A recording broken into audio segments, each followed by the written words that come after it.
Welcome back to Area DMG. I'm your host, Will Wesley, the Mile High Mouth, and for today's episode of Suki Nihon, we are reviewing and discussing a little bit of episode 27 of season 7 of Adventure Time, Broke His Crown. In this particular episode, Marceline has finally gotten Princess Bubblegum to come and hang out with her when she's hanging out with the Ice King, or as she refers to him, Simon. Now, the Ice King is an interesting character in that he's one of the more complex characters in Adventure Time.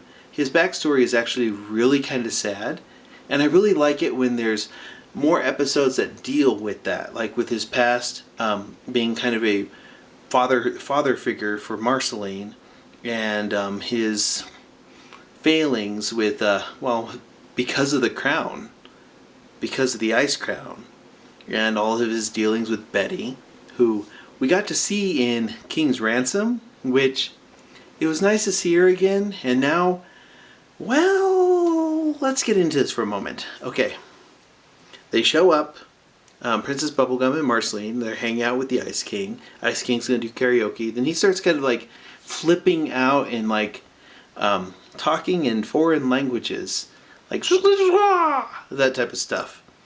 Princess Bubblegum thinks that maybe it's something to do with his crown.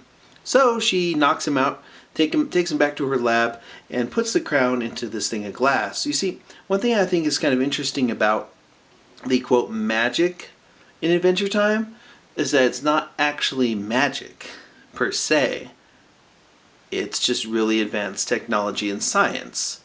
Because Adventure Time takes place in a post-apocalyptic world.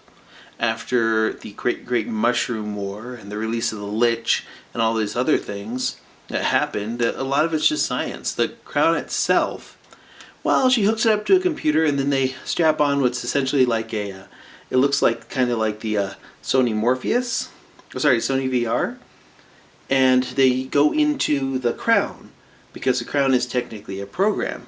Inside the crown, it's actually more of a labyrinth. It's actually a physical labyrinth in which anyone that has ever put the crown on has had their personality copied into the crown.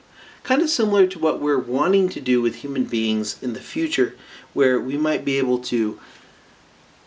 It's part of the singularity idea, and the idea is that you can eventually copy your consciousness into a machine, similar to, say, Ghost in the Shell. Except that the crown doesn't just copy your conscious into it, it erases part of your consciousness with its own device, with its original purpose. If you remember, I think it was like Gunther or so. Oh, Evergreen, the episode Evergreen, where we got to meet Gunther the dinosaur, and we got to see Everest Evergreen? Yeah.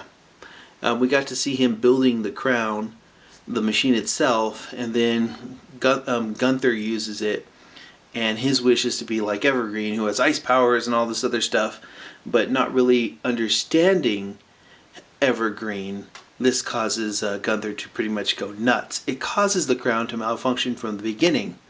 Now, there are other people trapped in there, and there's a little there's a couple jokes about like, there's a little bit of banter between Marceline and Princess Bubblegum that's pretty good, and there's also a little thing about like some other person who put on the crown just briefly, and then the original Santa, which I think was a interesting little, it was a cute little aside.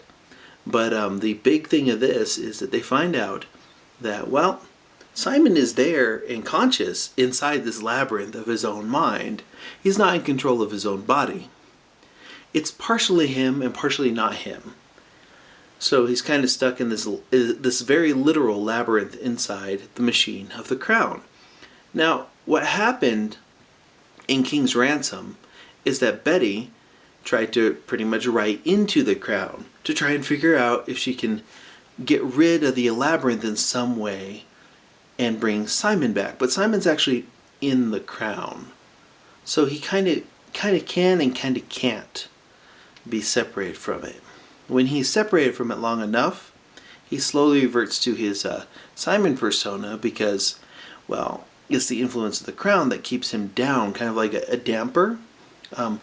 The crown's essentially a Faraday cage for the soul. A Faraday cage is a type of thing that blocks out transmissions from coming in and out of it. Kind of an interesting science.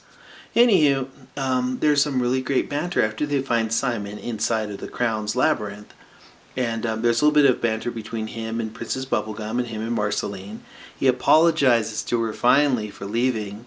And there's some cute little asides from them. And then they find the little program, or rather malware as Princess Bubblegum calls it, but that's technically not it, that Betty implanted in there to try and rewrite the crown from the inside to free Simon from its grip.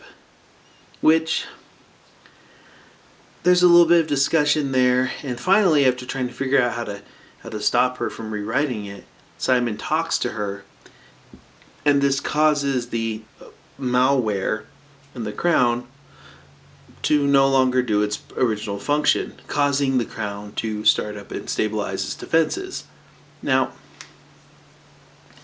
one thing I find kind of amusing is after he recalibrates the crown and it kicks at the crown's shielding program, it kicks in and kicks out Marceline and Princess Bubblegum, the malware or so that has part of Betty's persona stays behind in the labyrinth with Simon, which was nice and sweet. The reason it did this is because at that point since it's also a program, essentially by her last part there before her program disappears, she tries to extend a sentence, causing her to stay in there in the program with Simon's, I guess you could say, ghost.